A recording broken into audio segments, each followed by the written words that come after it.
In an era defined by the relentless hum of digital information and the cacophony of global discord, we are conditioned to seek truth in the noise.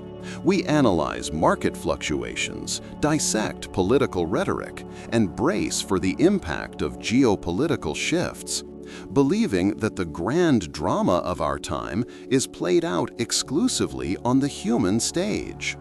But this is a profound and dangerous miscalculation. The most critical forces shaping our future, the deepest secrets of power and survival, are not found in our headlines, but are instead etched into the silent, ancient architecture of the natural world itself.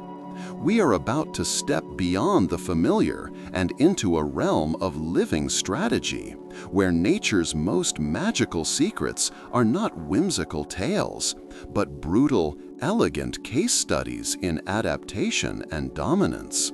Here, we will uncover the wonders that most of humanity, in its frantic pace, never sees. A flower that gambles its entire existence on a single bloom. Stones that navigate the desert floor as if guided by an unseen hand. Storms that have raged for centuries, longer than any human empire. And trees that stand as living monuments to civilizations that have long since turned to dust. This is not a gentle journey.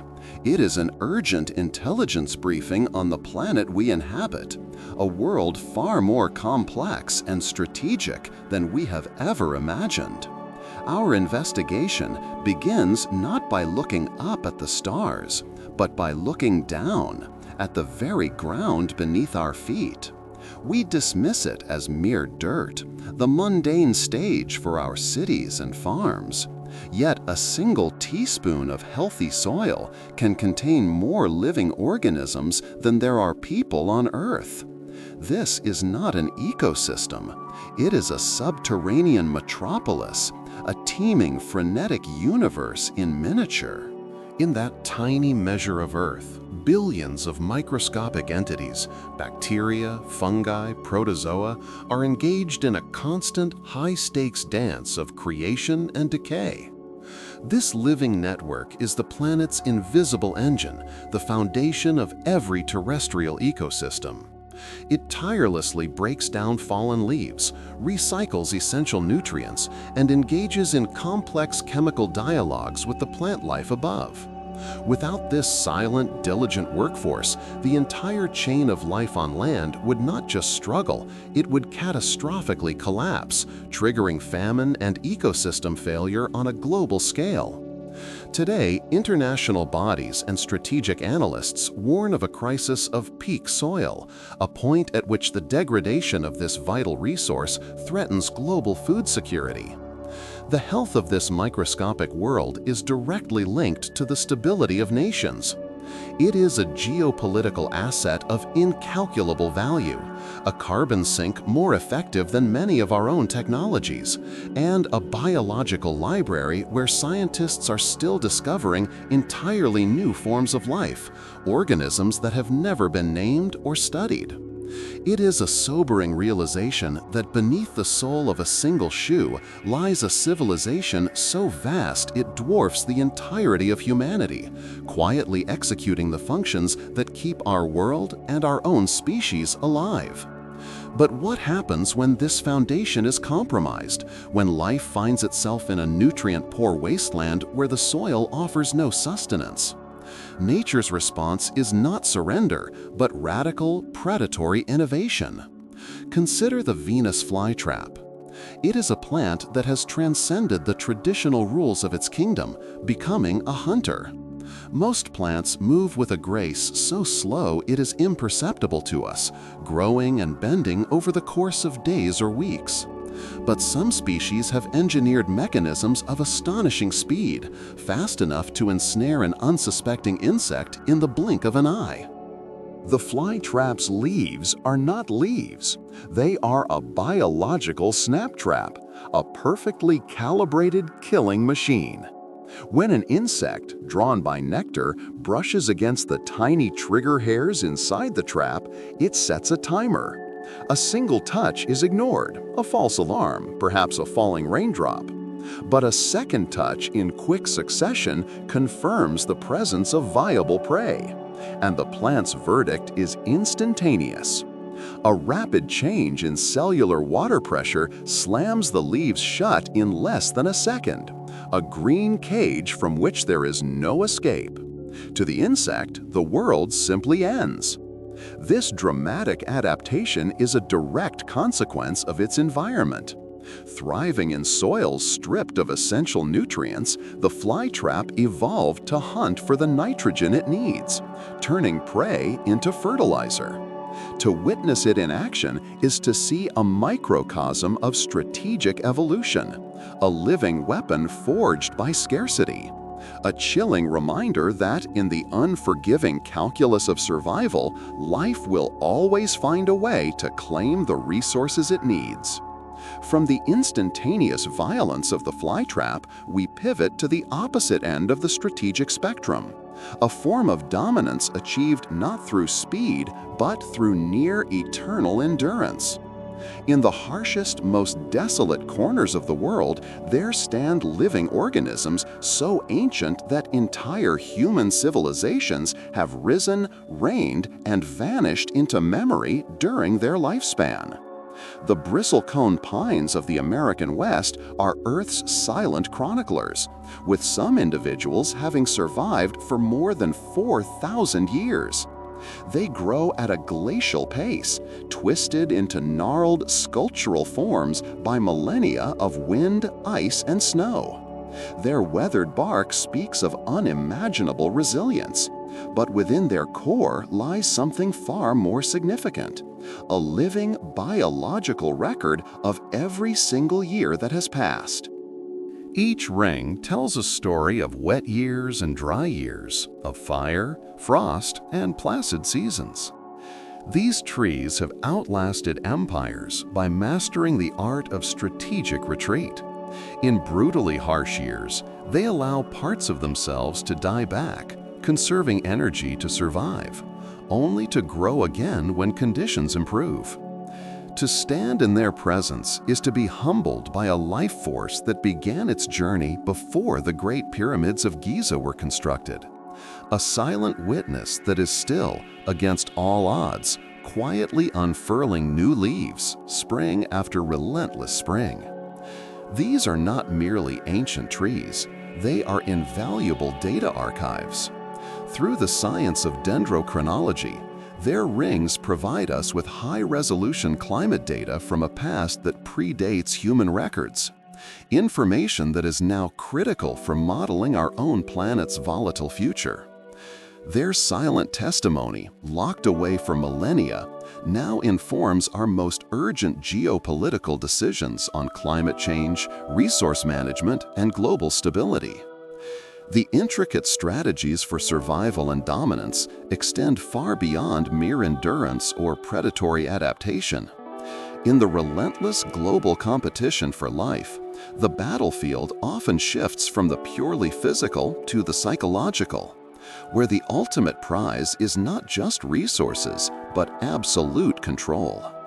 In the deep, humid undergrowth of the world's tropical forests, a chilling drama unfolds that serves as a masterclass in covert subversion.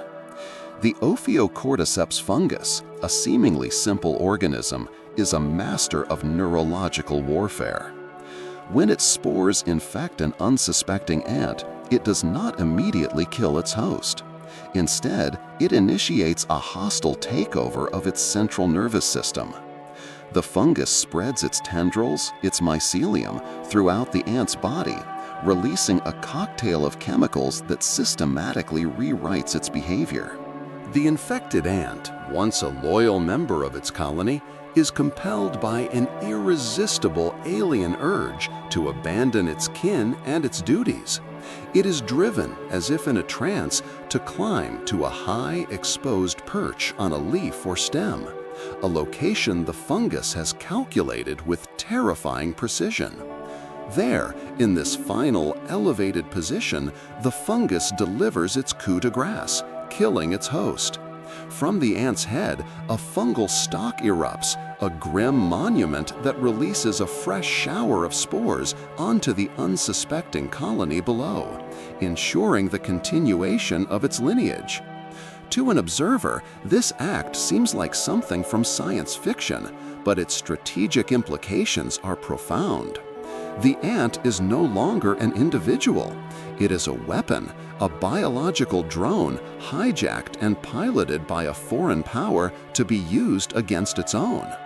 This is a chillingly effective model of asymmetrical warfare, demonstrating how a sophisticated actor can turn a target's own assets into the instrument of its destruction, a lesson in ideological infiltration and control that human strategists have replicated but never perfected throughout history.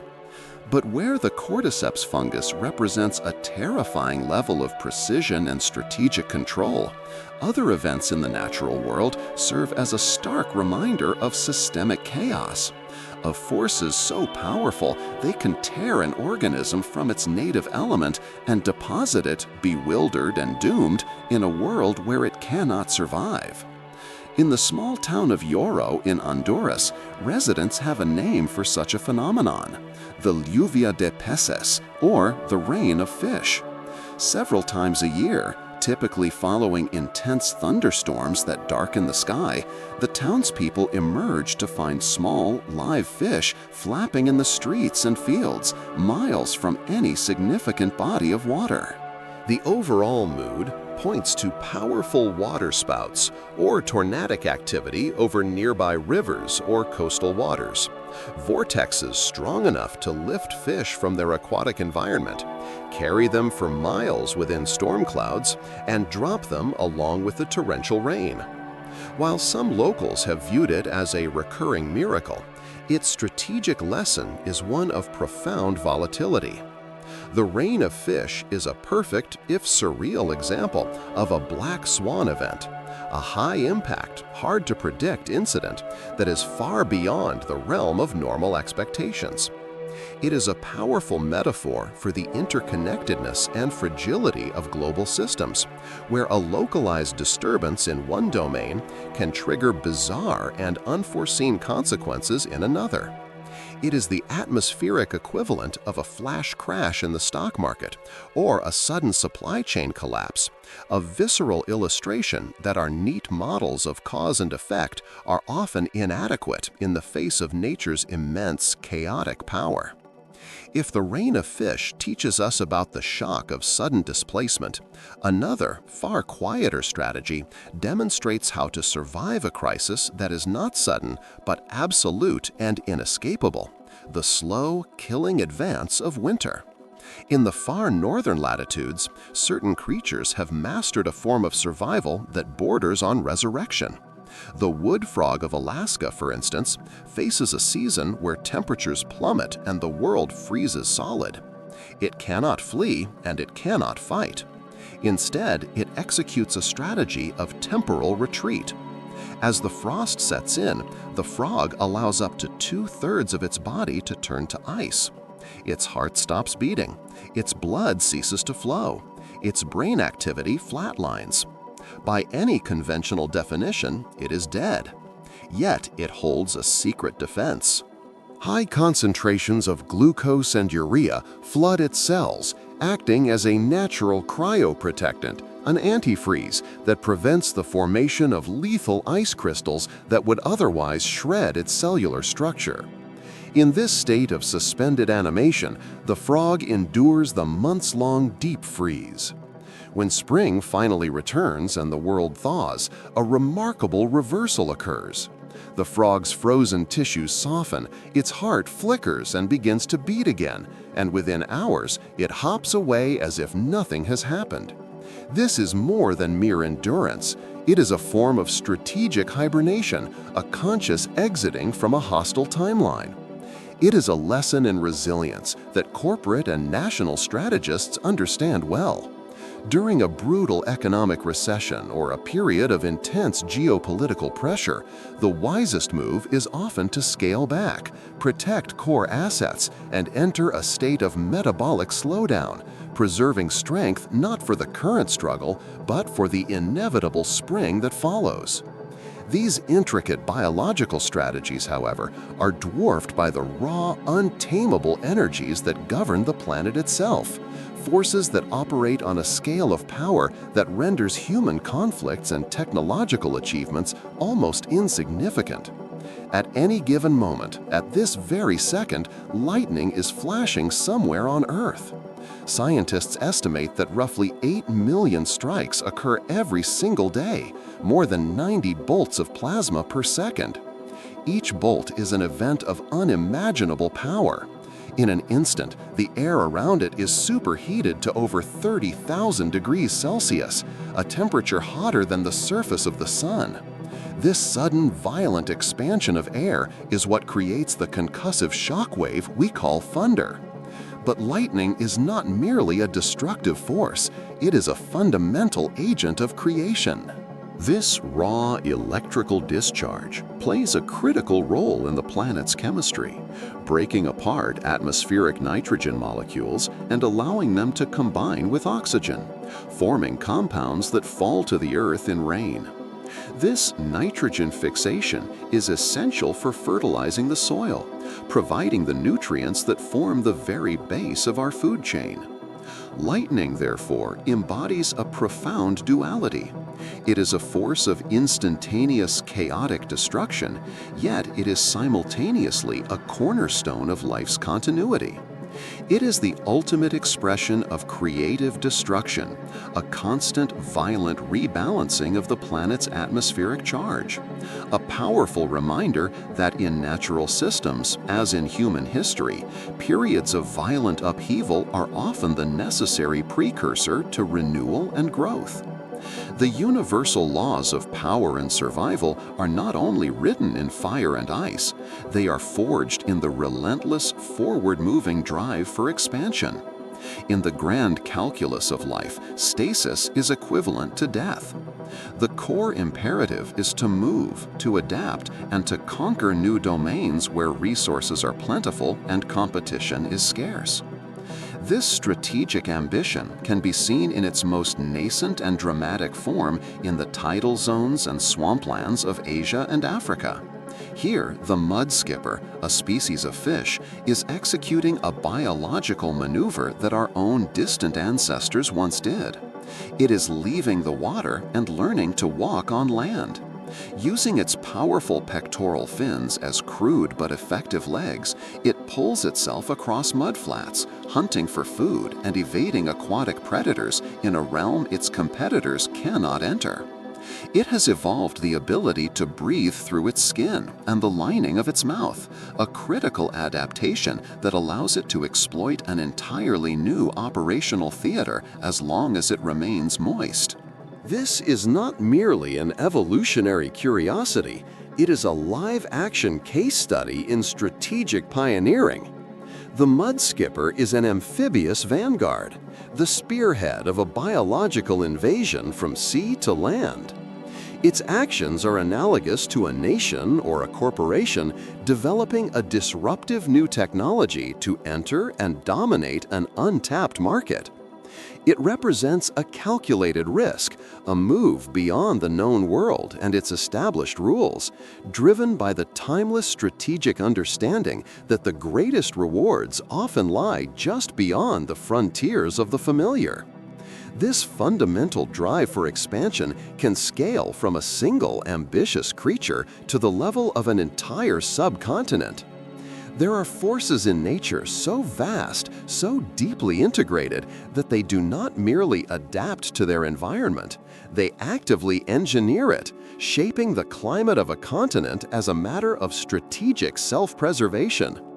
The Amazon rainforest is not a collection of trees. It is a planetary-scale, self-regulating geo-engine. Every day, its immense canopy of vegetation releases billions of liters of water vapor into the atmosphere through the process of transpiration. This colossal plume of moisture rises, cools, and condenses into clouds, which then fall back upon the forest as life-sustaining rain. This is a closed-loop system of breathtaking scale and efficiency. The Amazon literally creates its own weather, ensuring its own survival and lushness even through drier seasons. But its influence does not stop at its own borders.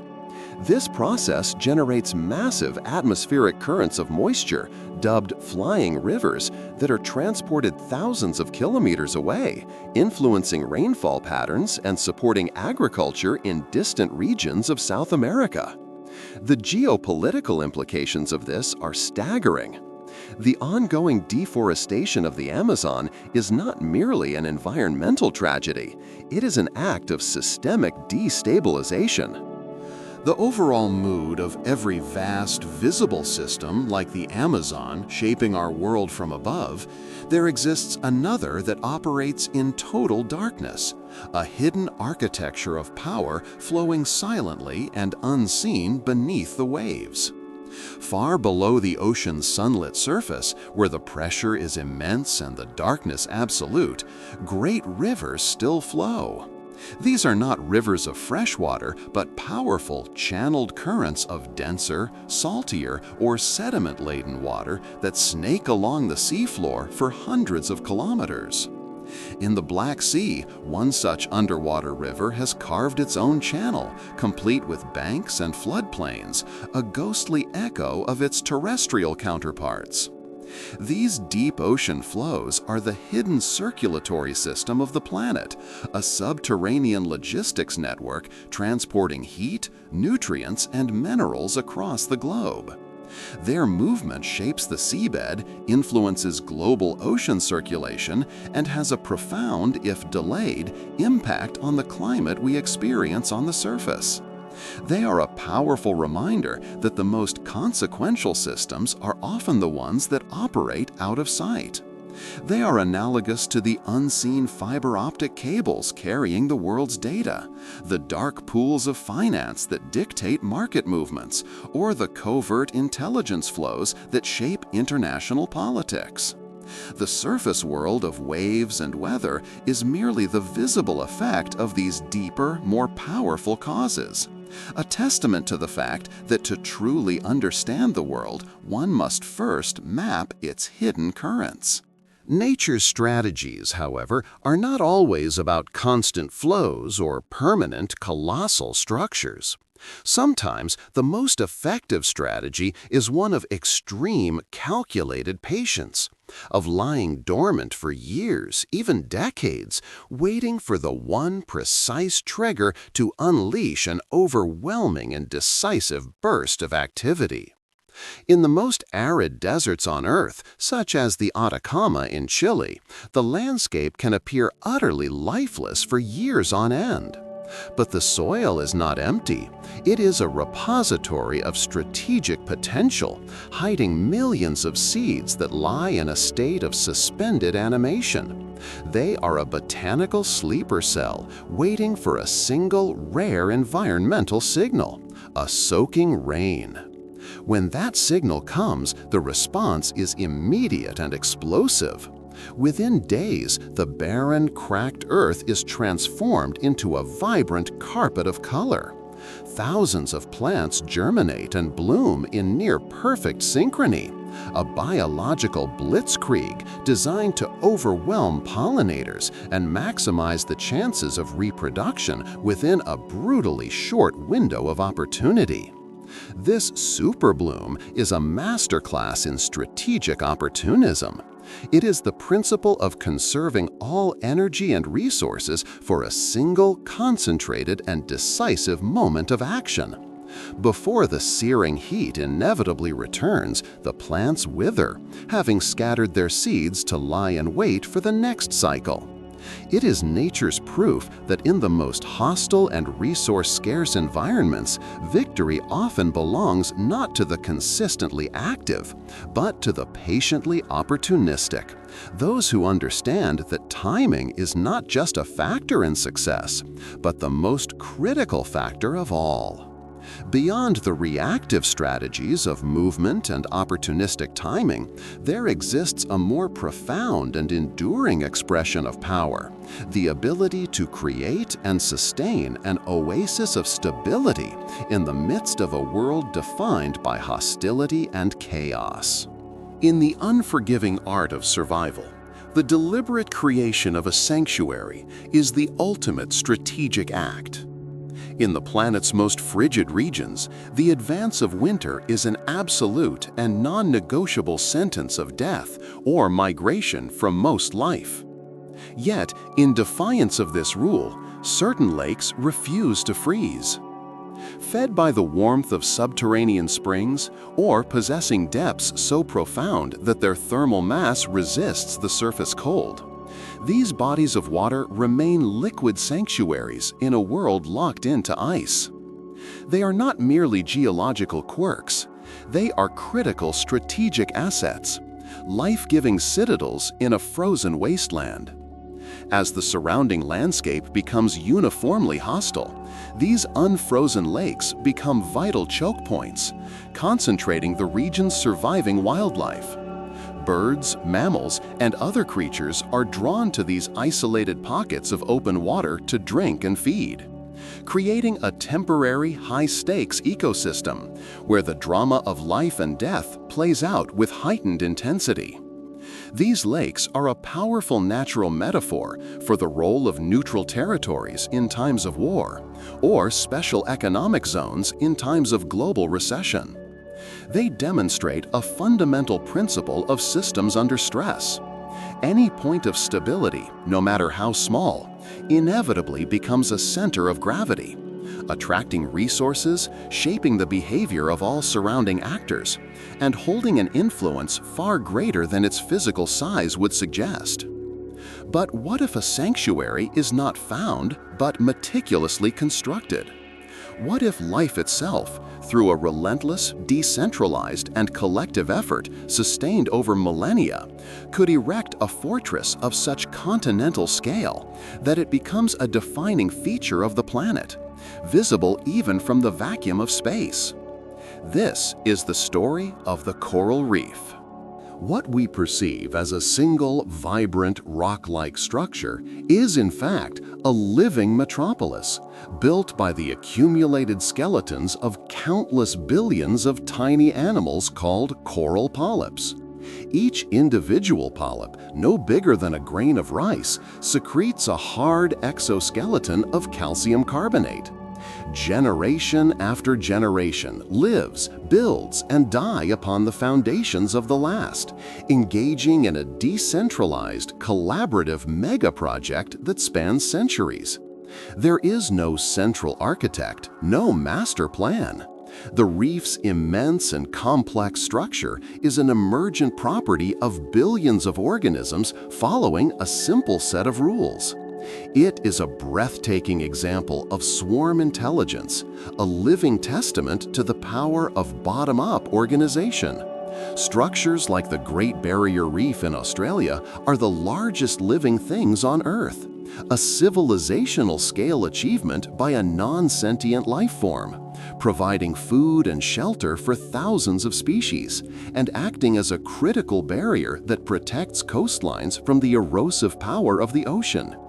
It is a living fortress, a self-perpetuating, self-repairing bastion of biodiversity, and a lesson in how simple, repeated, cooperative actions can, over geologic time, create structures of astonishing resilience and strategic importance. While some organisms build permanent, immovable fortresses to guarantee their survival, others have perfected the opposite strategy, achieving a state of ultimate security through constant, untethered mobility, effectively detaching themselves from the vulnerabilities in any fixed location. The common swift is a master of this doctrine. Once a young swift leaves its nest, it may not touch solid ground again for months, or in some cases for the better part of a year. It has achieved a state of almost complete logistical independence from the terrestrial world. It eats on the wing, catching insects in midair. It mates in the sky. a natural male narrator with a warm, friendly tone, fluid and easy to follow, like a light science podcast. And most remarkably, it sleeps while flying. Scientists have discovered that swifts can engage in unihemispheric slow-wave sleep, shutting down one half of their brain while the other remains alert enough to maintain flight control and navigate air currents. This ability is the biological equivalent of a strategic bomber's in-flight refueling capability, allowing it to project its presence across continents without the need for a vulnerable base of operations. The swift is an organism that has so completely mastered its operational environment, the sky, that it has effectively transcended the constraints that bind nearly all other creatures. Its existence is a masterclass in strategic mobility, a powerful illustration of the principle that for some, the greatest defense is not a strong wall, but the perpetual motion that makes one impossible to target. Yet power is not always expressed through monumental structures or perpetual motion. Sometimes the most sophisticated form of control is the most subtle, an invisible influence carried on the air itself, a form of chemical communication that gently shapes the biology and behavior of all who enter its domain. When you walk into a dense, ancient forest, the sense of calm you feel is not purely psychological. It is a physiological response to a deliberate act of environmental conditioning.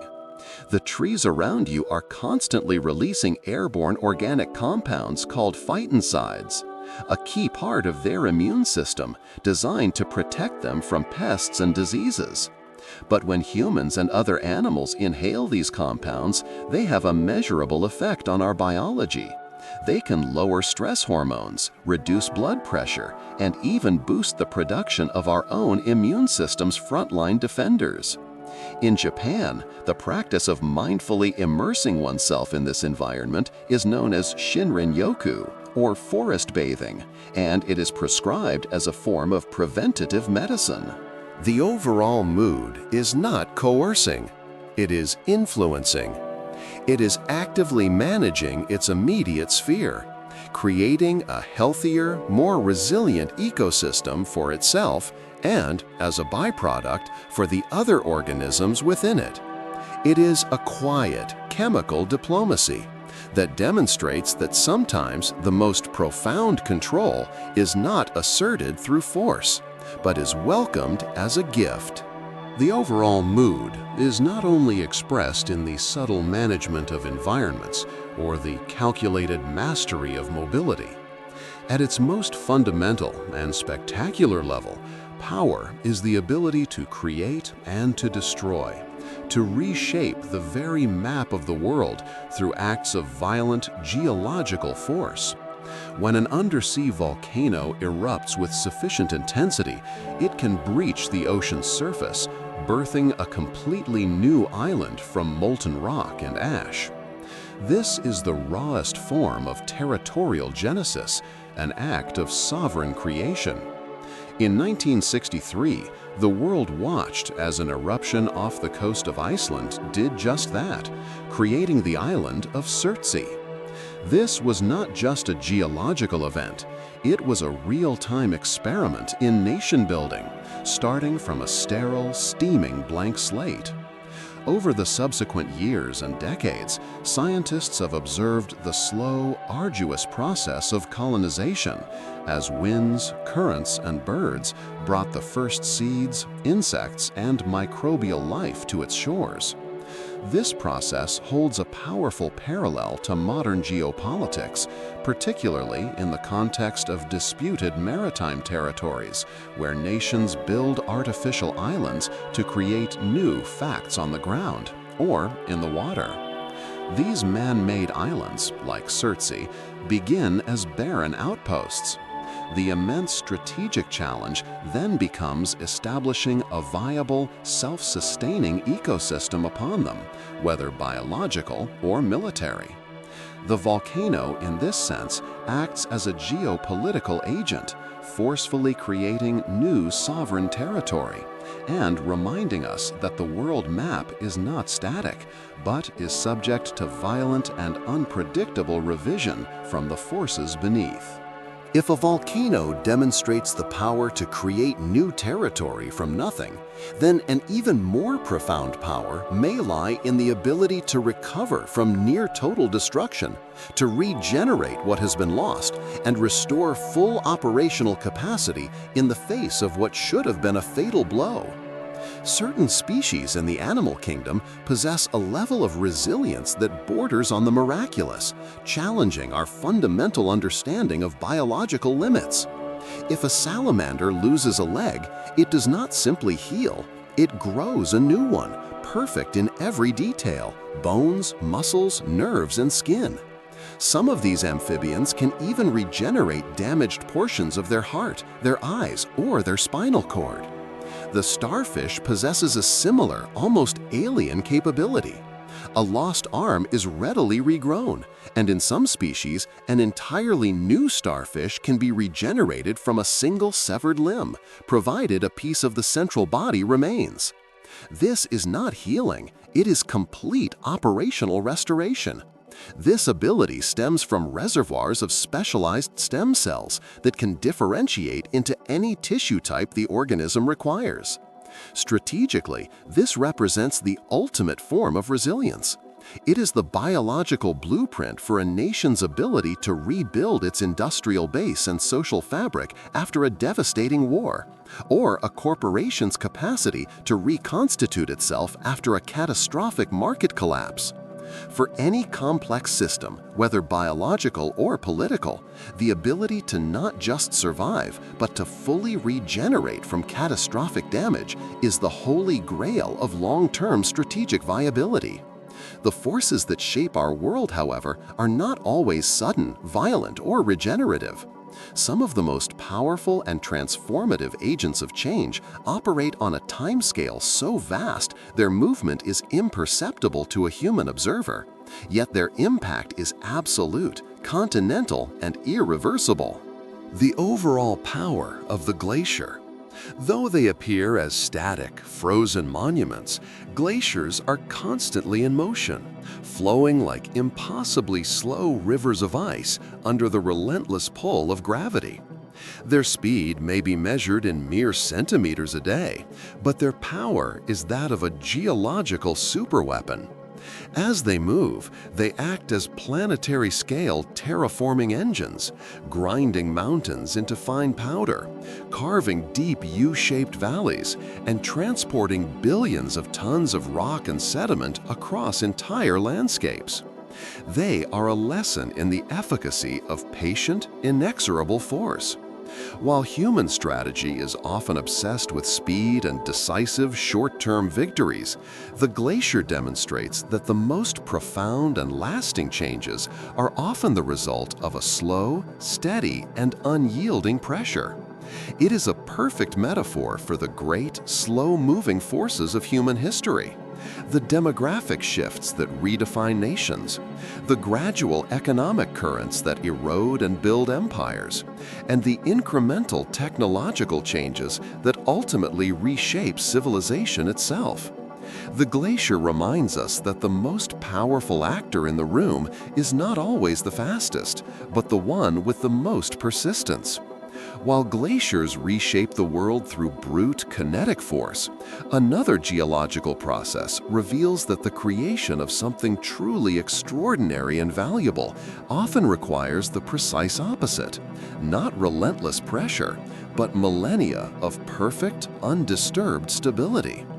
Deep beneath a mine in northern Mexico lies the Cave of the Crystals, a geological wonder discovered by accident in the year 2000.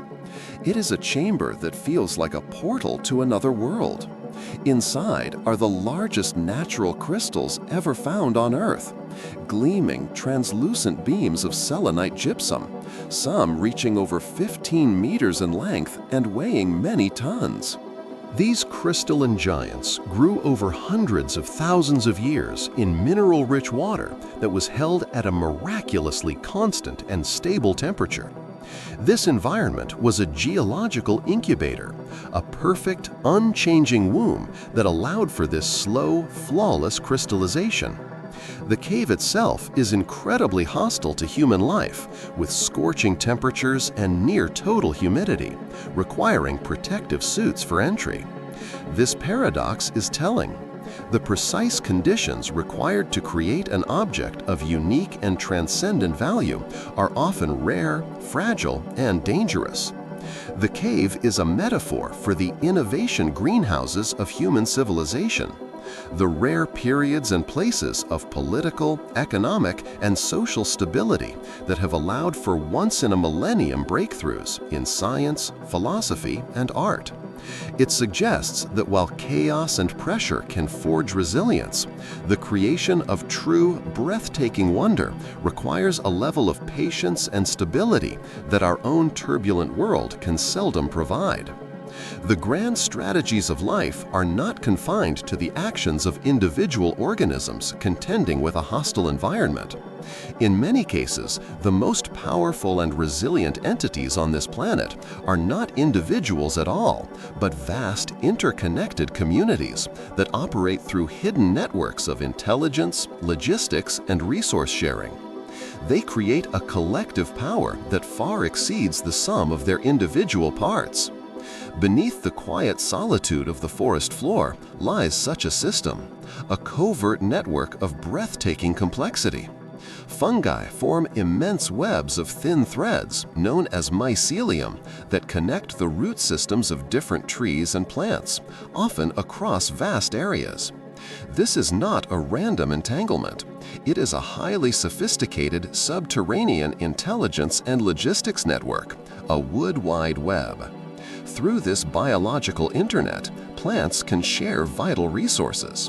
A natural mother tree can act as a central hub, sending sugars and nutrients to shaded saplings struggling to survive. But this network does more than just move resources. It transmits critical intelligence. A tree under attack from a specific insect pest can release chemical distress signals into the mycelial grid, warning its neighbors of the imminent threat. The receiving trees can then proactively produce defensive compounds, preparing for an attack before it even arrives. This is a decentralized yet coordinated defense system. The forest is not a mere collection of competing individuals. It is a cooperative superorganism bound by a silent, underground alliance that enhances the survival and resilience of the entire community.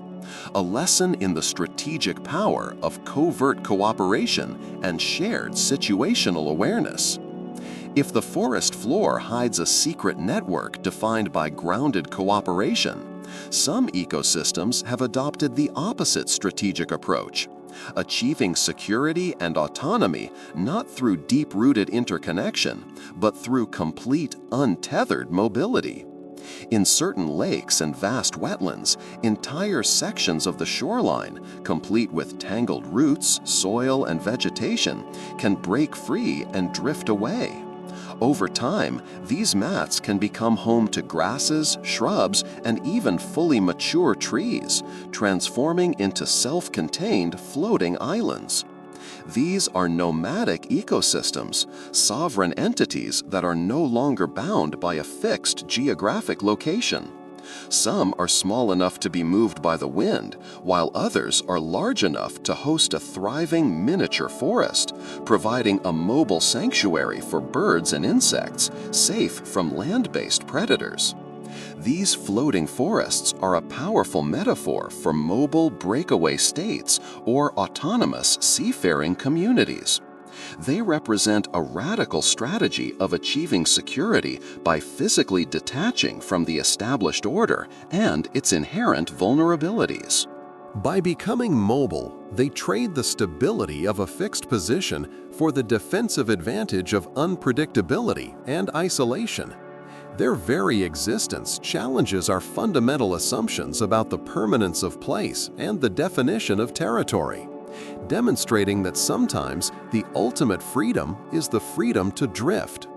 Survival, however, depends not only on the physical structure of a community, whether fixed or mobile, but on the quality of its intelligence.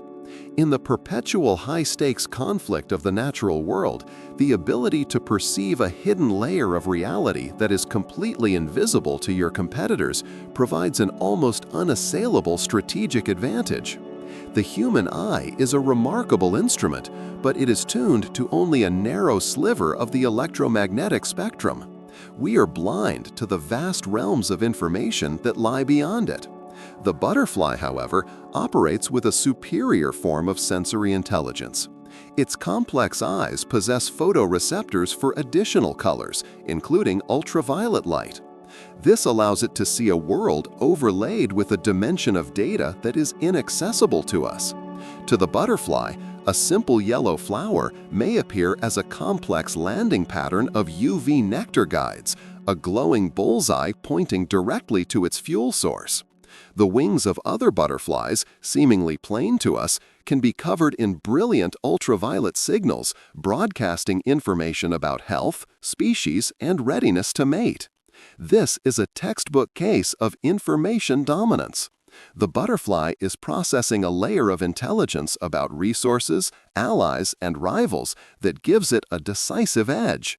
It is the biological equivalent of possessing signals intelligence, SIGINT, or advanced multispectral imaging that reveals what is hidden in plain sight. The overall mood of the survival strategy of all, however, involves not just perceiving the world differently, but demonstrating a willingness to fundamentally alter one's own identity to meet the urgent strategic needs of the community. It is a level of adaptation so profound it challenges our most basic assumptions about the nature of the individual. In the highly structured society of clownfish, which live in small groups dominated by a single large female, the line of succession is both rigid and revolutionary. If the dominant female dies, a crisis of continuity emerges. The group's ability to reproduce is threatened. The response is not a simple power struggle among the remaining males. Instead, the largest and most dominant male undergoes a profound biological transformation. Triggered by the social vacancy, his body fundamentally changes. He alters his hormones, remodels his reproductive organs, and becomes the new functioning female of the group, ready to lay eggs. This is the ultimate expression of the principle that form must follow function. The system prioritizes the survival and stability of the community over the fixed biological identity of any single member. It is a powerful organizational model of social resilience analogous to a nation in crisis, forming a unity government where political ideologies are set aside for the sake of state survival. The individual's identity is fluid and subordinate to the strategic needs of the collective, a brutal but effective lesson in ensuring continuity at all costs. The strategic playbook of the natural world is not only a guide to adaptation and cooperation. The overall mood of a warm, friendly tone, like a light science podcast. Keep your voice clear and coherent, with a gentle intonation that is both intelligent and soothing. Use pauses when necessary. The overall mood should be relaxed, engaging, and comfortable, perfect for bedtime reading and space narration. The tempo should be around 0.90. It is also a stark and unflinching manual on the nature of volatility, the management of existential risk, and the slow, inexorable accumulation of power over time. Some of its most profound lessons are delivered not in subtle signals that require careful interpretation, but in sudden, overwhelming moments of shocking violence that defy all prediction. Out in the vastness of the open ocean, on days that can be deceptively calm, the sea can produce a phenomenon once dismissed as sailor's myth: the rogue wave. These are not waves born of storms, but spontaneous, monstrous walls of water that can form when smaller, independent waves traveling in the same direction align perfectly. Through a process called constructive interference, their energies combine and concentrate into a single massive crest that can be twice as tall as anything in the surrounding sea, sometimes towering over 30 meters. Once formed, they can vanish just as quickly. A rogue wave is the ocean's version of a catastrophic black swan event. It is a low-probability, high-impact crisis that emerges from the system itself without any external warning. It is a powerful and terrifying metaphor for the sudden market crashes that erase fortunes in an instant, the unexpected political revolutions that topple seemingly stable regimes, or the disruptive technologies that emerge from obscurity to bankrupt entire industries. The rogue wave is a brutal lesson in systemic risk, a reminder that in any complex system, the appearance of calm can be a dangerous illusion. If the rogue wave represents the terrifying power of an unplanned systemic shock, there exists an opposite strategy in nature, one that is entirely planned, meticulously prepared for over decades, and represents the ultimate all-or-nothing strategic gamble. The agave plant, found in the arid regions of the Americas, is a master of this high-stakes approach. For years, sometimes for as long as 3 decades, it grows slowly, patiently accumulating water and nutrients in its dense leaves. It gives every appearance of a static, unchanging existence. But it is conserving all of its life's energy for a single, final, spectacular act. When the moment is right, it pours all of its stored resources into sending up a single, massive stalk, which explodes into a profusion of blossoms. Having expended its entire life savings on this one reproductive effort, the plant then dies. This is not mere patience, it is an existential wager. It is a biological equivalent of a nation spending decades of its GDP to fund a single moon mission, or a corporation operating in stealth mode for years to develop one revolutionary product. The agave strategy is one of immense risk for immense reward. If the flowering fails due to drought, disease, or a lack of pollinators, its entire genetic investment is lost forever. But if it succeeds, it ensures the proliferation of its lineage, a final, brilliant act that justifies a lifetime of patient accumulation. Between these two extremes, the sudden, unforeseen catastrophe and the single, long-planned existential gamble, lies the more common rhythm of continuous, observable change. In some cases, the landscape itself acts as a massive living indicator, broadcasting its internal state for all to see, a dynamic, large-scale report on its own health and stability. Around the world, certain lakes shift their color with the seasons, transforming from deep blue to vivid green, or in some cases, a startling pink. These chromatic shifts are not arbitrary. They are direct, visible signals of underlying changes in the lake's internal chemistry. A bloom of a particular species of algae, a change in mineral concentrations due to evaporation, or a shift in the way sunlight scatters through the water can alter the lake's appearance dramatically. Australia's famous Lake Hillier maintains a bubblegum pink hue year-round due to a unique cocktail of microorganisms. These color changes are nature's equivalent of macroeconomic indicators. Just as a nation's GDP figures, inflation rates, or consumer confidence indices provide a surface-level snapshot of its economic health, the color of a lake provides a visible, real-time diagnosis of its ecological condition. It is a reminder that landscapes, like societies and economies, are not static entities, but are dynamic systems in a constant state of flux, a flux that is often announced in plain sight for those who know how to read the signs.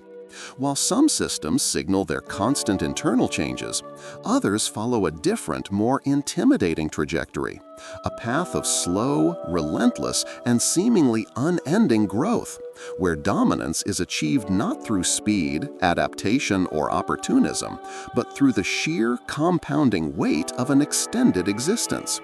This is the strategy of indeterminate growth. While most creatures reach a fixed adult size, many species of fish, reptiles, and amphibians continue to grow throughout their entire lives.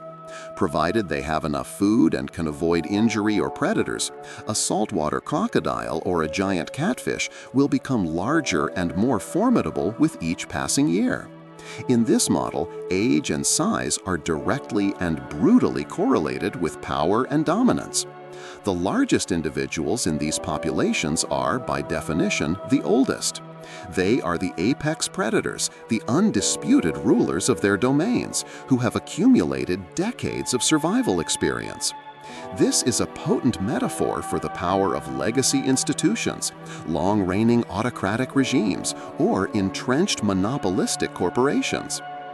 Through longevity and continuous consolidation, they grow so large and powerful that they begin to shape the entire ecosystem around them, their sheer mass creating a gravitational pull that makes them incredibly difficult to challenge or displace.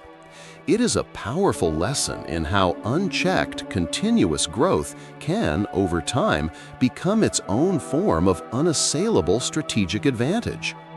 Beyond the overt dynamics of growth and volatility, a deeper layer of strategy involves mastering the invisible forces that define the operational environment.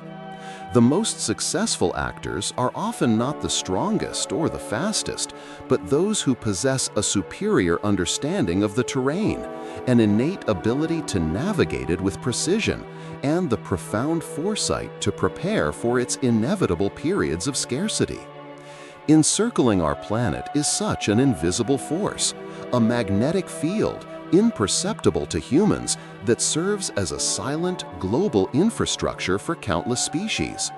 From sea turtles crossing entire oceans to return to the exact beach where they hatched, to migratory birds navigating thousands of kilometers between continents, these animals are tapping into an innate biological compass. This is not guesswork. It is a sixth sense, derived from specialized cells or magnetic particles in their bodies that allow them to perceive the planet's lines of force as an infallible map. In strategic terms, this is the equivalent of possessing a secure, proprietary, and unjammable global positioning system. It is a fundamental advantage that allows for the execution of long-range, precision movements on a global scale, an inherited understanding of the world's deep architecture that appears almost magical to those who lack it. If navigating the globe requires sensing its largest invisible forces, sometimes survival in a hyper-competitive local environment requires a much slower, more deliberate form of movement, the art of tactical repositioning. Deep in the rainforests of Central and South America, the walking palm engages in a slow-motion struggle for its primary resource, sunlight. In the dense canopy, light is a transient and fiercely contested commodity. To gain an edge, this tree has developed a unique form of mobility. It grows a series of stilt-like roots, and if one side of its canopy becomes shaded by competitors, it grows new roots that reach toward a brighter spot. Over time, the old roots on the shaded side are allowed to die away, and the tree's entire trunk gradually shifts its position, sometimes by several centimeters a year. This is not a migration. It is a calculated, incremental strategic adjustment. It is a living demonstration of the power of marginal gains, a patient optimization of its tactical position in a perpetual, low-intensity conflict. It is a powerful lesson for any organization in a competitive market. Sometimes, victory is not achieved through a single, bold maneuver, but through a series of small, persistent, and intelligent adjustments that, over time, lead to an unbeatable position. But even the most advantageous strategic position is rendered useless without the resources to endure an inevitable crisis. The ultimate expression of strategic foresight, therefore, is not just positioning, but deep preparation. The creation of a critical reserve to survive the periods of extreme scarcity that are guaranteed to arrive. The baobab tree of Africa is a master of this doctrine. In an arid landscape where drought can last for years, it has evolved into a living reservoir. Its massive swollen trunk is not solid wood. It is a specialized storage tank capable of holding thousands of liters of water. This is a strategic resource stockpile of immense importance. During the long dry seasons, this stored water not only ensures the baobab's own survival, but also makes it a vital oasis for the entire surrounding ecosystem. Birds, insects, and mammals, even elephants, depend on its reserves. By hoarding a critical resource in a time of plenty, the baobab becomes a linchpin of regional stability in a time of crisis, granting it an outsized importance and influence. This is the same core principle behind a nation's strategic petroleum reserves, its emergency grain silos, or its central bank's foreign currency holdings. It is the timeless strategic understanding that the power to endure scarcity is one of the most potent forms of power there is. The strategic importance of a resource like water is magnified in times of scarcity. But what of a resource that is even more fundamental and often more dangerous? Information. In a few rare coastal bays around the world, the very medium of existence is conditioned to reveal the secrets of all who pass through it, creating a world of perfect and perilous transparency. These bioluminescent bays are filled with microscopic organisms called dinoflagellates that emit a flash of light whenever they are disturbed. The result is an environment where any movement is instantly recorded in shimmering liquid starlight. A paddle dipped in the water, a school of fish darting by, or a predator stalking its prey. Every action creates a corresponding trail of light, betraying the actor's precise location, size, and trajectory. In this self-illuminating surveillance grid, stealth is impossible. This is a natural high-stakes parallel to the modern digital world, where every action leaves a data trail. In such an environment, information is involuntarily leaked by all. A hunter's movement is revealed to its prey, but also to its own larger predators. A natural male narrator voice with a warm, friendly tone. The overall mood is relaxed, engaging, and comfortable, perfect for bedtime reading and space narration. The physical world is not a static stage for life's drama. It is an active, often violent participant. The planet itself is a dynamic system of immense forces locked in a state of constant, grinding competition. The very ground beneath our feet is being forged and reforged by pressures that operate on a continental scale. A slow-motion conflict between geological titans that reshapes the world map. The most spectacular evidence of this is in the Himalayas. These are not ancient, dormant mountains. They are an active and growing battlefront. They are the direct result of a collision between two tectonic superpowers, the Indian plate driving relentlessly north into the Eurasian plate. The immense pressure of this ongoing confrontation forces the Earth's crust to buckle and rise, thrusting the mountains millimeters higher each year. This is a powerful, literal metaphor for great power competition.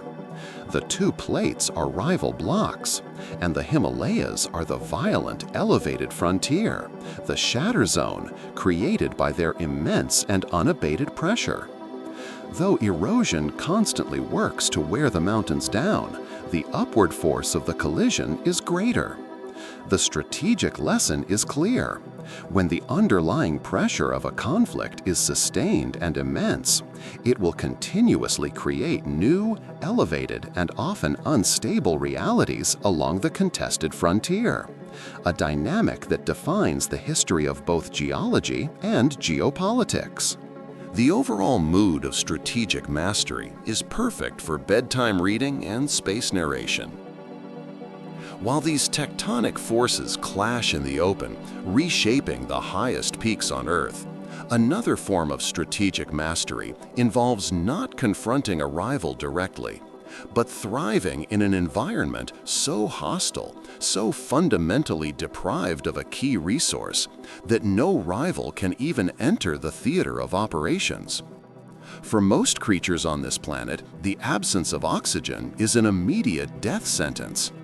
But the painted turtle, during its winter hibernation in the frozen lakes of North America, has engineered a way to operate in this impossible environment. For more than 4 months, it can survive underwater without a single breath, switching its metabolism to an anaerobic pathway that does not require oxygen. In strategic terms, the turtle has successfully decoupled itself from the need for the most critical resource that governs the existence of its competitors. This is a masterclass in asymmetrical strategy. It is the biological equivalent of a guerrilla force that can live off the land, while a conventional army is crippled by the vulnerability of its long supply lines. It is the disruptive startup, operating with no overhead, that can outmaneuver a bloated legacy corporation. The turtle survives, and indeed thrives, by refusing to play by the established biological rules. It has turned a universally lethal condition into a personal sanctuary, demonstrating that one of the most powerful strategies is to develop an operational model that functions in an environment that is, by definition, denied to your adversaries. Success in such extreme environments is a matter of profound adaptation. But in any strategic endeavor, adaptation must be guided by a true and complete understanding of the operational environment. Too often, our perception is limited by our vantage point, leading to a dangerously incomplete, and therefore flawed, picture of reality. From the ground, a rainbow always appears as an arc, its ends seeming to touch the earth. We accept this partial image as the whole truth. But this is a trick of perspective. A rainbow is not an arc. It is a perfect circle of light, created by the refraction and reflection of sunlight within raindrops. The only reason we do not see the full circle is because the ground, our limited vantage point, physically obstructs the lower half from our view. From a higher, strategic perspective, from an airplane or a high mountain, the full, complete circle is often visible. This is a simple yet profound lesson in the difference between a tactical and a strategic viewpoint. The soldier on the ground sees only their small arc of the battle. The general from a high command post must see the full circle of the campaign to make sound decisions. The truth of a situation is often hidden not because it is secret, but because our perspective is too low. True strategic insight requires a deliberate effort to elevate one's vantage point, to see the whole, unobstructed picture. Changing our perspective can reveal a hidden, complete reality. But what if that reality itself is based on a core definition that we have fundamentally misunderstood from the very beginning? Such a foundational error in intelligence can lead to strategic miscalculations of the highest order. Ask someone to describe a desert, and they will almost certainly speak of scorching heat and endless sand. But this is a deeply flawed and dangerous assumption. A desert is defined not by its temperature, but by its aridity, its lack of precipitation.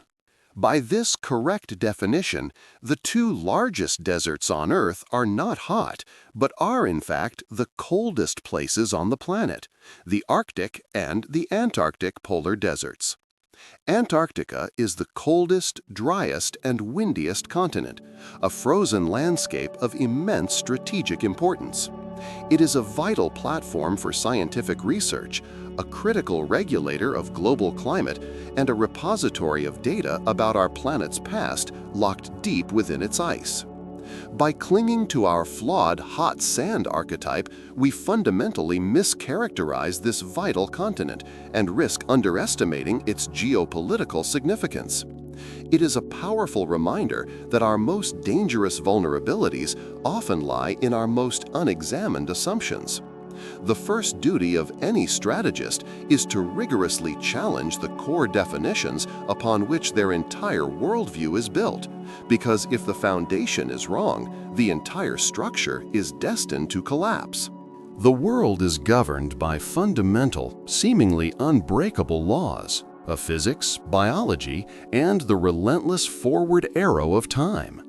Yet, the grand strategic playbook of the natural world is filled with extraordinary examples of life not just abiding by these laws, but bending, subverting, and exploiting them in acts of breathtaking operational ingenuity.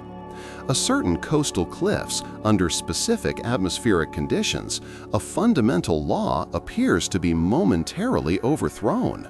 Powerful, funneled winds can catch the water of a tall waterfall and drive it back upward, creating the surreal and spectacular illusion of water flowing against gravity.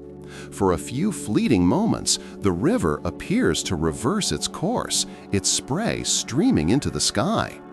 This phenomenon is a powerful lesson in strategic perception. It is the physical equivalent of a sharp, sudden rally in a long-term bear market, a brief and celebrated tactical victory in the midst of a losing war, or a temporary surge in a dying political movement's poll numbers. It is a spectacle, but it is an illusion. The underlying fundamental force, gravity, has not been defeated. It has been momentarily overwhelmed. An unsophisticated observer might mistake this brief reversal for a permanent change in the strategic reality, a fatal analytical error. The upward waterfall is a stark warning to any strategist. Learn to distinguish between a spectacular but unsustainable event and the enduring fundamental forces that will always, in the end, reassert their dominance. If a gust of wind can create the momentary illusion of defying a physical law, a more profound strategy involves the near-perfect suspension of a biological one. It is the art of defeating time itself, of packaging the very essence of life in a form so resilient it can bridge millennia, waiting for a world that may be entirely different from the one it left. Seeds are nature's time capsules. Protected by hardened outer shells, their embryos can remain in a state of near-zero metabolic activity, a deep and patient slumber that can outlast empires. In a remarkable demonstration of this strategy, scientists in Israel were able to successfully germinate a nearly 2,000-year-old date palm seed that was recovered from the ancient ruins of Masada. The plant that grew from it was a direct, living link to the Roman era.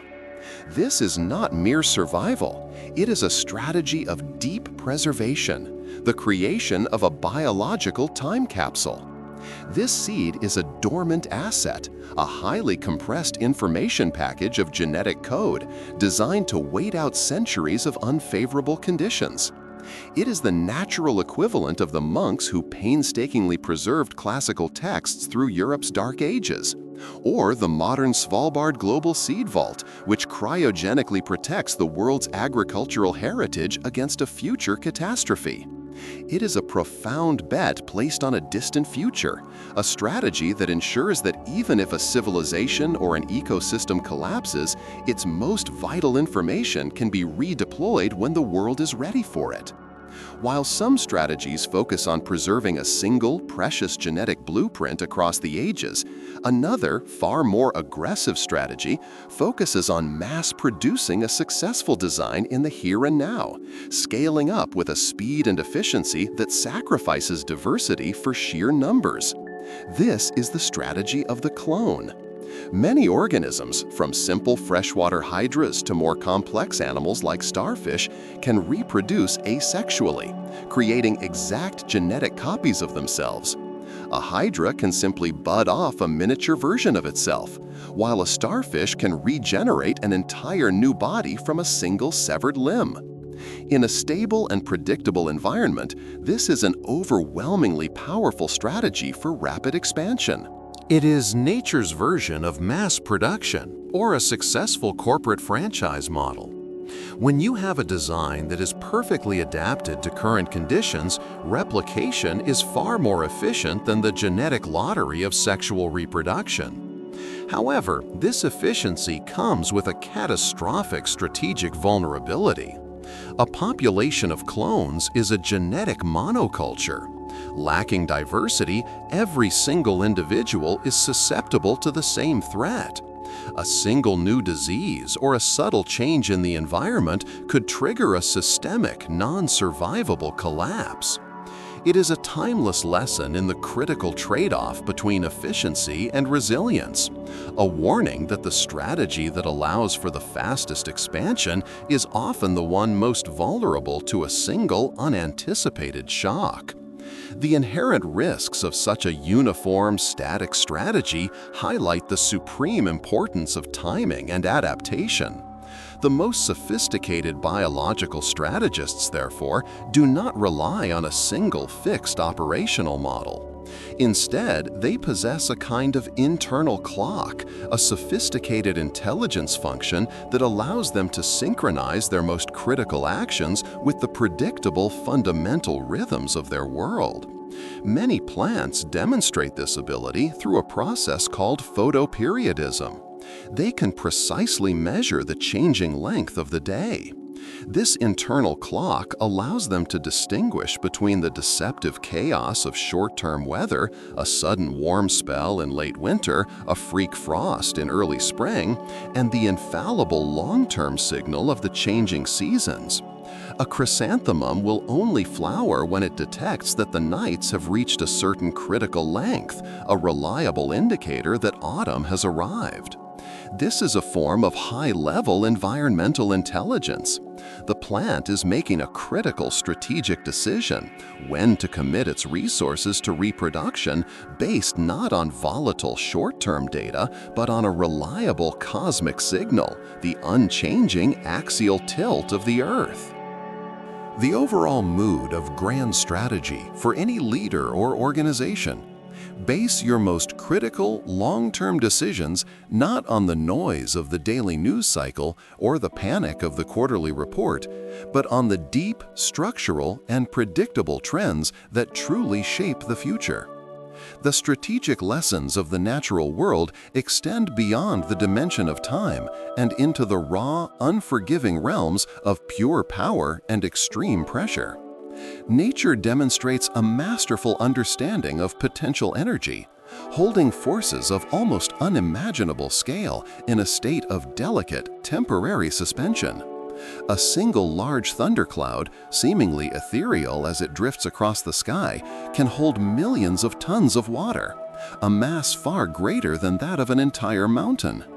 The only reason this colossal weight does not come crashing down at once is because it is held aloft by a fragile equilibrium, the force of rising air currents that are just strong enough to support the countless tiny droplets and ice crystals spread across a vast area.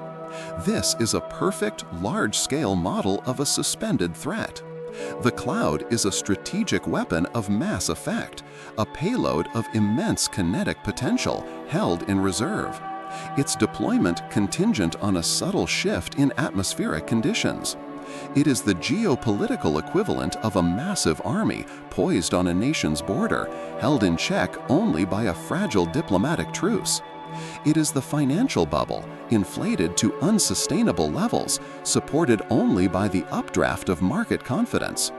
The cloud is a powerful and sobering lesson in the nature of systemic risk, a reminder that immense destructive power can be held in a state of apparent peace. But when the delicate balance that sustains it inevitably fails, the release is sudden, violent, and catastrophic. If a cloud represents a massive force held in a state of potential, another environment demonstrates what happens when that energy is unleashed in a constant, searing, and kinetic torrent. Deep on the ocean floor, far from the light of the sun, are hydrothermal vents, fissures in the Earth's crust that spew superheated, mineral-rich water. Here, temperatures can exceed 100 degrees Celsius, a condition that would instantly scald and sterilize almost any known life form. Yet, it is precisely in this environment that certain microorganisms known as hyperthermophiles do not just survive, they thrive. They have evolved unique proteins and cellular structures that are completely stable at these extreme temperatures, allowing them to harness the vent's immense thermal energy. In essence, they have learned to metabolize chaos. Instead of being destroyed by the extreme heat, they have adapted to use it as their primary energy source, forming the base of a unique and vibrant food web in what should be a lethal deep-sea desert. These organisms are the biological model for the type of individual or organization that excels in high-pressure, high-energy environments. The Wall Street trader, the special operations soldier, the emergency room surgeon. They are uniquely adapted to feed on the very stress, chaos, and intensity that would overwhelm and destroy any standard competitor, turning the most hostile of environments into their own energy-rich domain. Life's ability to conquer the extreme of searing heat is matched only by its capacity to endure its polar opposite, the crushing absolute pressure and freezing total darkness of the planet's deepest known frontier. Far beneath the Pacific Ocean lies the Mariana Trench, and within it the Challenger Deep, a point nearly 11 kilometers down. The overall mood here is over 1,000 times greater than at the surface, an incomprehensible force that would implode most military submarines as if they were made of paper.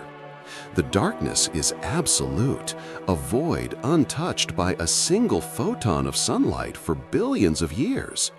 By all logic, this realm should be utterly devoid of life, yet it is not. Even here, in the most crushing and inhospitable environment on Earth, resilient life persists. Strange snailfish, tiny crustaceans, and hardy microbes have adapted to this world of immense pressure, feeding on the slow rain of organic detritus from the world above. The Challenger Deep is the planet's ultimate black site, a strategic frontier so remote and protected by its own sheer extremity that it remains less explored than the surface of the Moon.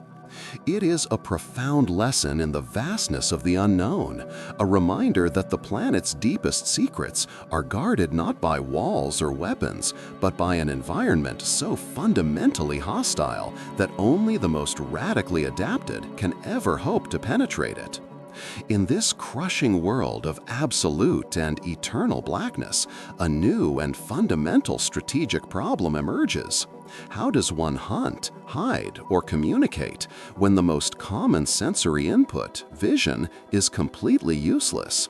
The answer, evolved over millions of years, was to create a new language, one written not in sound or chemical trails, but in carefully controlled and precisely coded bursts of light.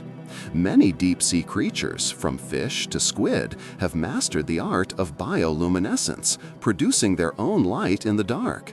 But this is not simply a flashlight.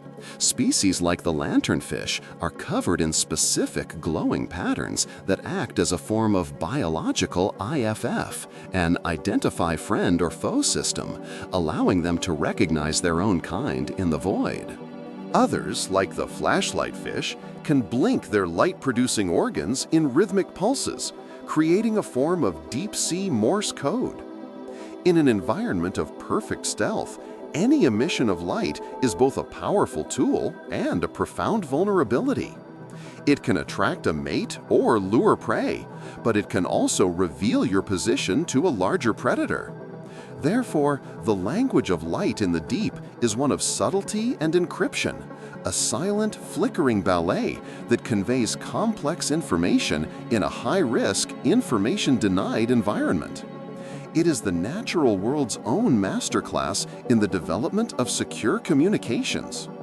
Mastery of an operational environment is not only about enduring its physical extremes. It is also about developing sophisticated, real-time intelligence capabilities, the ability to detect a threat at its absolute inception, to manipulate the information landscape to one's own strategic advantage, and, most critically, to understand the deep historical forces that can turn a thriving paradise into an uninhabitable wasteland. Plants may appear to be passive victims in the struggle for survival, but many are equipped with a highly advanced automated threat detection system. When a caterpillar takes a bite from a leaf, the plant can taste it, detecting specific chemical compounds present in the insect's saliva. This is not a passive experience, it is an immediate intelligence trigger. The detection of a specific attacker initiates a targeted, localized response. The plant begins to produce bitter or toxic chemicals, a form of chemical countermeasure designed to make itself a less palatable target. Simultaneously, it can emit airborne chemical signals, a threat broadcast, that warn neighboring plants of the specific danger, allowing them to activate their own defenses preemptively. This is a perfect biological model of a modern integrated cybersecurity network. The insect's saliva is the specific malware signature. The toxic compounds are the antivirus software quarantining the threat. And the airborne signals are the network-wide alert that updates the entire system. It is a lesson in the power of automated, decentralized, and collective security. If a plant's defense system is a model of clear chemical logic, other phenomena in the natural world present us with mysteries so profound they appear to defy the known laws of physics. Events that can only be explained by the perfect, improbable, and conspiratorial convergence of multiple, almost invisible forces. In the dry lakebed of California's racetrack playa, large stones, some weighing hundreds of pounds, seem to slide across the ground on their own, leaving long, deliberate tracks in the cracked earth. For decades, this phenomenon baffled scientists, inviting wild speculation. The solution, when finally documented, was a lesson in complex system dynamics. The movement only occurs when a rare and precise sequence of events aligns perfectly. A light rain creates a shallow layer of water, which then freezes overnight into a thin sheet of windowpane ice. As the sun warms the ice, it begins to melt and break into large floating panels. And a light, steady wind can then push these panels, which in turn slowly and imperceptibly shove the rocks across the now slick and muddy surface. This is a perfect storm scenario, a powerful metaphor for the flash crashes, political upsets, and social movements that seem to come from nowhere.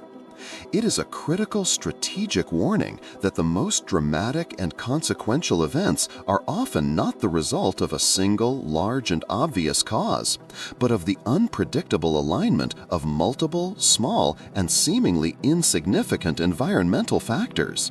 The physical world is governed by such hidden mechanics.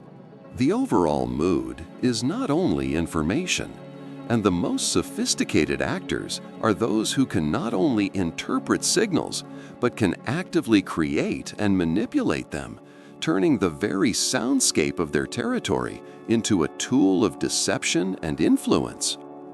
The lyrebird of Australia is a master of this craft. This unassuming bird is a gifted impressionist, capable of mimicking with stunning fidelity nearly any sound from its operational environment. Its repertoire is not limited to the calls of other birds. It can perfectly replicate the sound of a chainsaw, a camera shutter, a car alarm, or even human speech. This is not mere entertainment. It is a sophisticated display of information dominance. The lyrebird song is a complex, curated broadcast designed to attract mates by demonstrating its cognitive mastery and to defend its territory by creating an auditory illusion of a larger, more diverse, and more active population. It is a form of acoustic camouflage and information warfare, the biological equivalent of a military employing electronic decoys and false signals to confuse an adversary, or a nation using propaganda to shape the perceptions of a target audience. The lyrebird teaches that one of the highest forms of power is the ability to control the information environment, to become the author of the reality that others perceive. While life deploys these intricate strategies of automated defense, complex analysis, and active deception, the planet itself holds a deeper, more sobering lesson. It is a story written in endless sand and sun-scorched stone of how even the most vibrant and successful ecosystem can be completely and irrevocably erased by a fundamental shift in the global operating system. Thousands of years ago, the Sahara Desert was not a desert. It was a lush, green savanna, webbed with rivers and dotted with vast lakes. Rock art from the period depicts a world teeming with crocodiles, hippos, and giraffes, a paradise supporting thriving human populations. This green Sahara existed because a slight, cyclical shift in the Earth's orbit and axial tilt pushed monsoon rains farther north. But as that orbital cycle continued its inexorable progression, the rains retreated, and over millennia, the lush grasslands withered, the lakes evaporated, and the paradise collapsed into the hyper-arid desert we know today. The history of the Sahara is not an ancient curiosity. It is a definitive, planetary-scale case study in systemic, climate-driven state collapse. It is the ultimate strategic warning, proof that slow-moving fundamental changes in the planet's operating system can and will cross tipping points, triggering a catastrophic and irreversible transformation. It teaches that climate is not a variable in the geopolitical game, it is the board itself. The lessons of deep time, like the unsettling history of the Sahara, warn of the consequences of profound systemic change. But some systems in the cosmos are not defined by change, but by a terrifying and near-eternal stasis. They reveal that conflict itself can become a stable, self-perpetuating, and permanent feature of a landscape, a system in which the crisis is the norm. On the gas giant Jupiter, a colossal storm known as the Great Red Spot, a vortex larger than our entire planet, has been raging for at least 300 years, and likely far longer. On Earth, storms are transient events. They are born, they expend their energy, and they die. They are a temporary disruption to a stable system. But Jupiter's storm is different. Lacking a solid surface to create friction and fed by the planet's immense internal heat and turbulent atmospheric dynamics, the Great Red Spot is a stable system of perpetual conflict. It is a forever storm. This is a chilling but powerful metaphor for the entrenched, multi-generational ideological struggles or the geopolitical Cold Wars that can come to define an era. In such a system, the conflict is no longer a temporary crisis to be resolved, but becomes the fundamental, energy-consuming, and organizing principle of the society itself. It is a sobering lesson that some conflicts do not have an endpoint. They simply become the weather. If Jupiter's storm is a lesson in the stability of overt, massive, and inescapable conflict, a far more subtle strategy for survival involves avoiding conflict altogether through a form of camouflage so radical and counterintuitive it borders on the metaphysical. The glass frogs of the Central and South American rainforests have evolved a defense mechanism that subverts the very principles of hiding. Their skin is so translucent that their internal organs, their beating heart, their digestive tract, are clearly visible from the outside.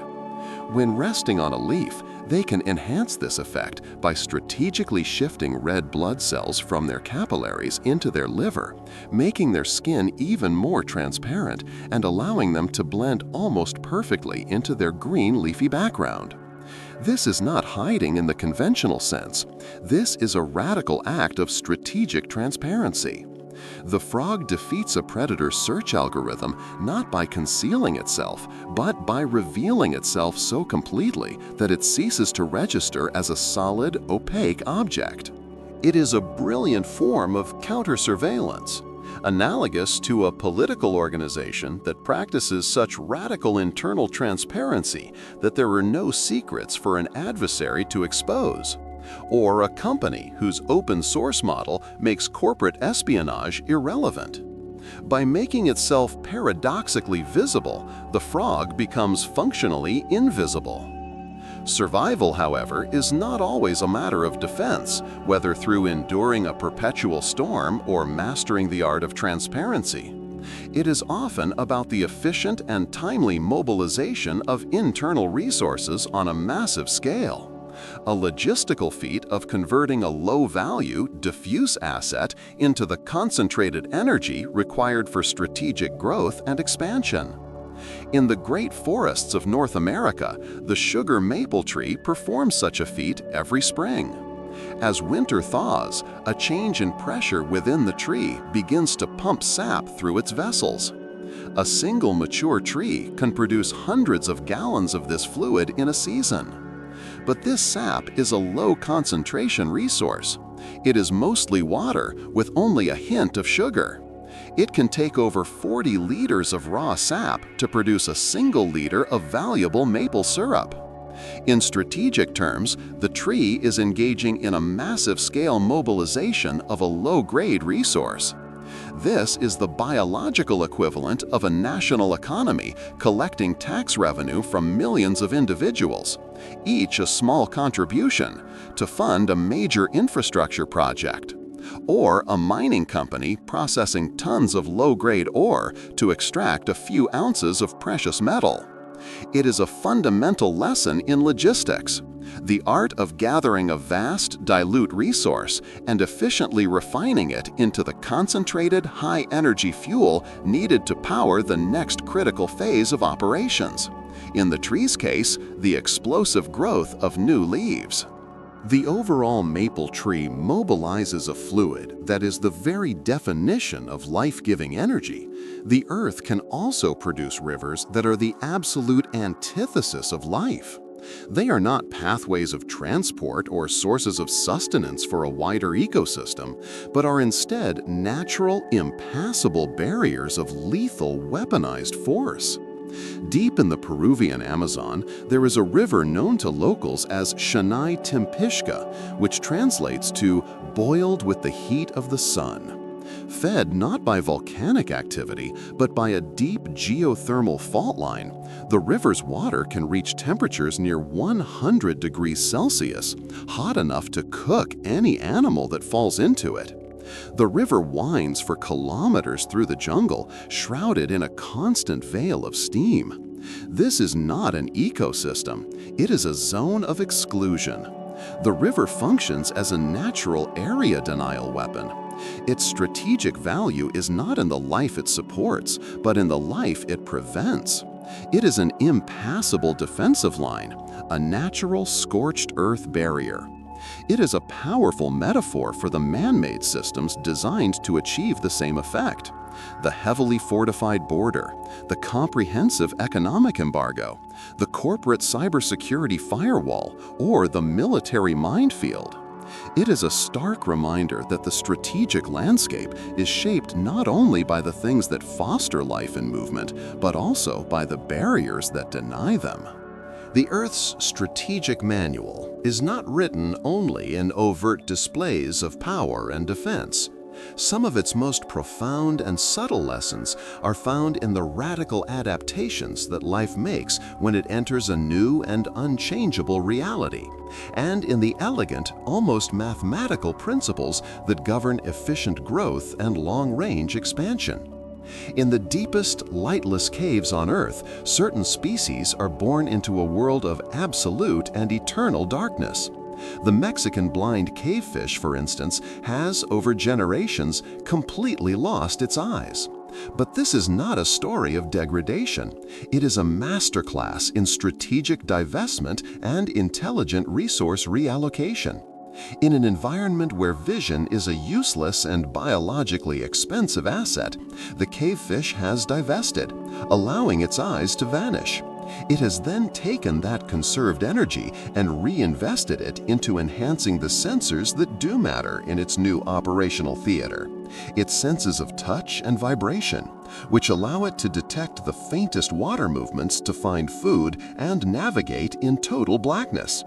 This is a ruthless but brilliant evolutionary calculation. It is the corporate strategist selling off a legacy division that no longer serves the company's future to double down on emerging technology. It is the military leader decommissioning an entire fleet of obsolete warships to fund a new cyber warfare command. The cavefish teaches a critical strategic lesson. To truly master a new paradigm, one must have the discipline to abandon the very tools and assets that defined success in the old one. If the cavefish demonstrates a radical adaptation to a specific and limiting environment, other organisms showcase a strategy based on a universally perfect design, an internal algorithm for growth so efficient, scalable, and predictable that it represents a kind of mathematical perfection. The Nautilus, a creature that has survived in our oceans for hundreds of millions of years, builds its shell according to a precise logarithmic spiral. As the animal grows, it adds new, larger chambers to its shell, yet the overall shape and proportions remain identical. This is a design of supreme elegance and efficiency. The Nautilus does not need to reinvent its architectural plan at each stage of its life. It simply follows a foundational mathematical rule that is inherently strong, resource-efficient, and perfectly functional at any scale. In the world of human strategy, this is the holy grail of design. It is the perfectly written software code that can scale from 10 users to 10 million without breaking. It is the brilliantly conceived business model that works for a single store or a global franchise. It is the constitutional principle that is as applicable to a small town as it is to a sprawling nation. The Nautilus shell is a testament to the immense strategic power of a perfectly conceived foundational algorithm, a design so pure that it functions flawlessly from the microcosm to the macrocosm.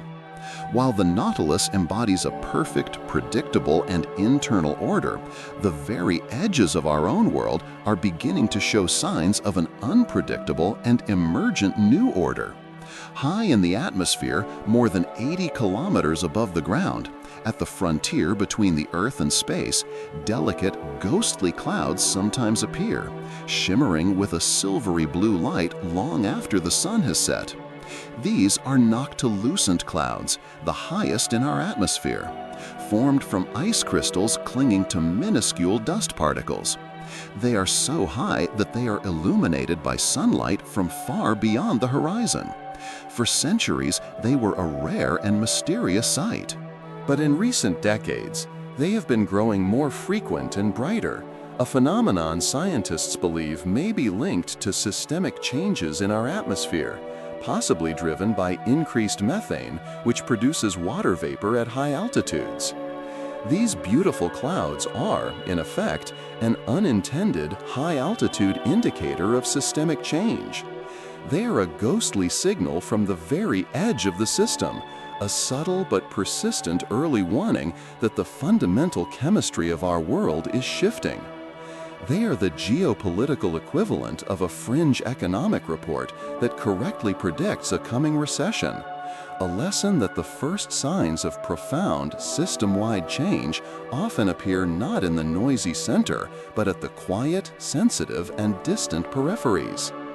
If these clouds are a signal from the edge of the world, other creatures have mastered a strategy for crossing it, launching themselves from the stability of a known continent into the vast, hostile, and unpredictable expanse of the open ocean, using nothing more than a fragile thread of silk and a favorable breath of wind. In a behavior known as ballooning, certain species of spiders will climb to an exposed point, release strands of silk into the air, and allow the wind to lift them into the unknown. While most of these journeys are short, some of these arachnid aeronauts have been found hundreds of kilometers out at sea, their silk acting as a tiny sail on the ocean breeze. This is a strategy of high-risk, low-cost mass colonization. The individual spider is, in effect, a low-cost probe launched into a chaotic system. The probability of survival for any single spider is infinitesimally small. Most will perish. But the cost of launching each one is virtually zero. For the species, the strategy is a brilliant success. The tiny fraction that by pure chance lands on a new island or a distant shore can establish a new colony, ensuring the propagation of its kind. It is the biological incarnation of a venture capital model. Launch 1,000 cheap startups, expect 999 to fail, and the one that succeeds will change the world. The final chapters in nature's unwritten strategic manual deal with the ultimate tests of endurance and control, the ability to outlast a crisis of absolute and prolonged scarcity, to master and dominate a complex three-dimensional battle space, and to maintain a state of constant, unwavering, and perpetual vigilance.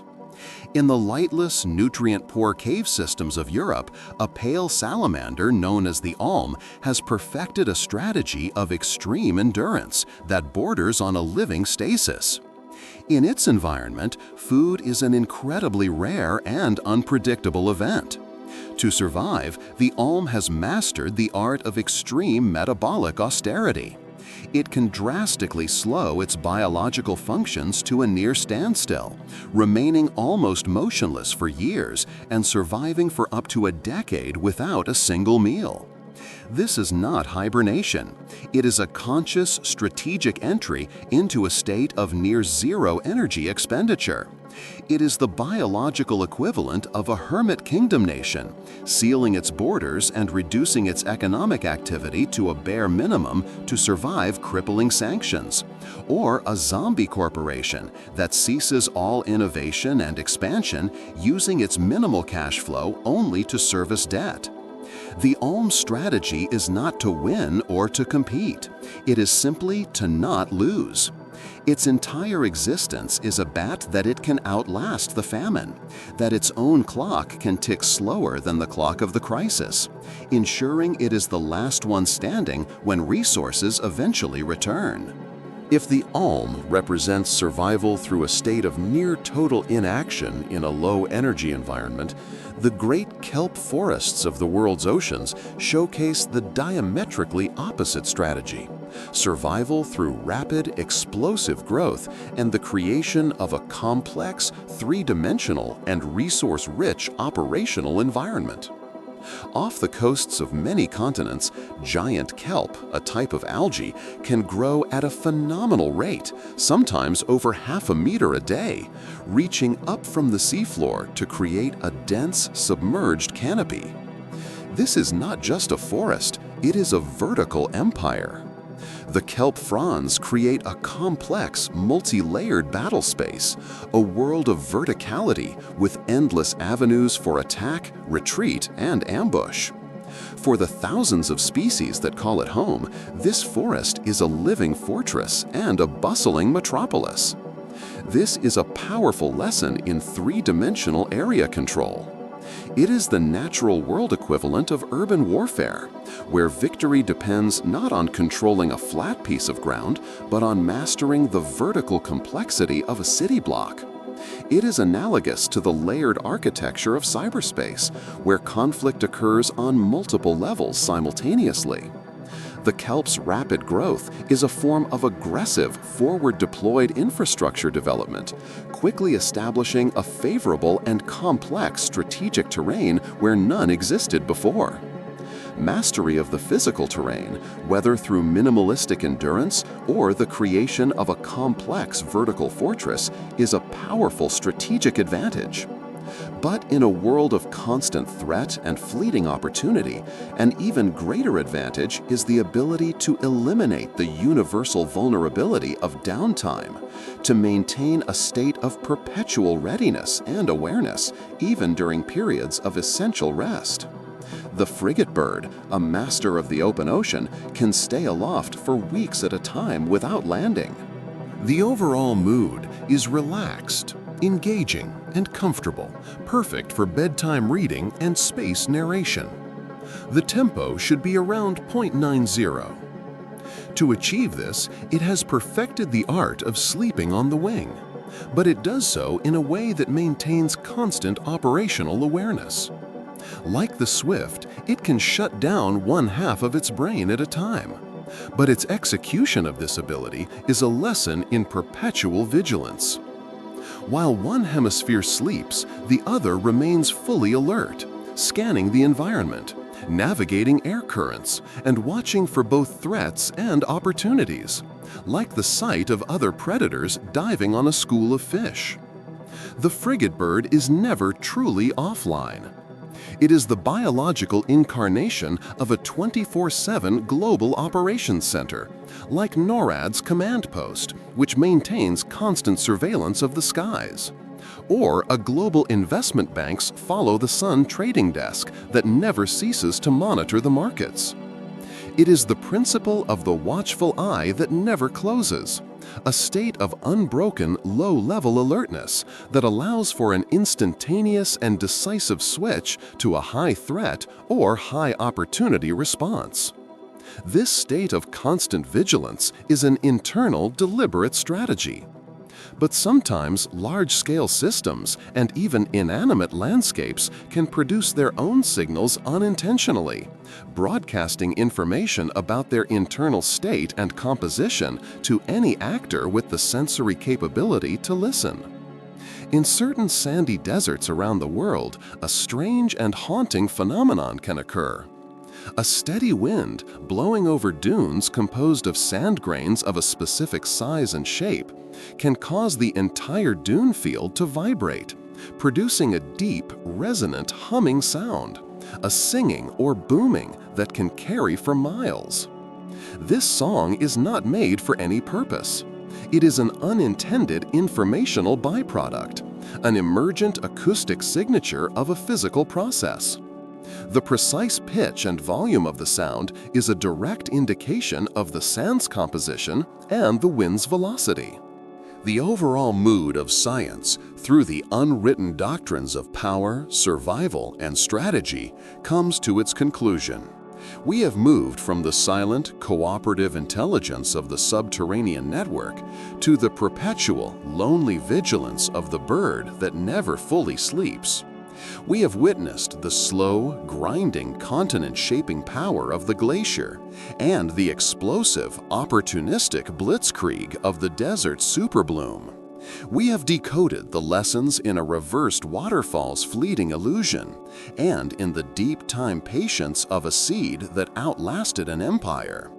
We have seen the high-stakes existential gamble of the agave, the radical, counterintuitive transparency of the glass frog, and the ruthless, efficient logic of the creature that divests itself of sight in order to completely master the darkness. These were not presented as mere curiosities or wonders. They were presented as a series of urgent intelligence briefings, as case studies in a strategic manual written over millions of years. Throughout this analysis, we may have spoken of plants and animals, of rock and of water, but this was never a story about nature. It has always been a story about us.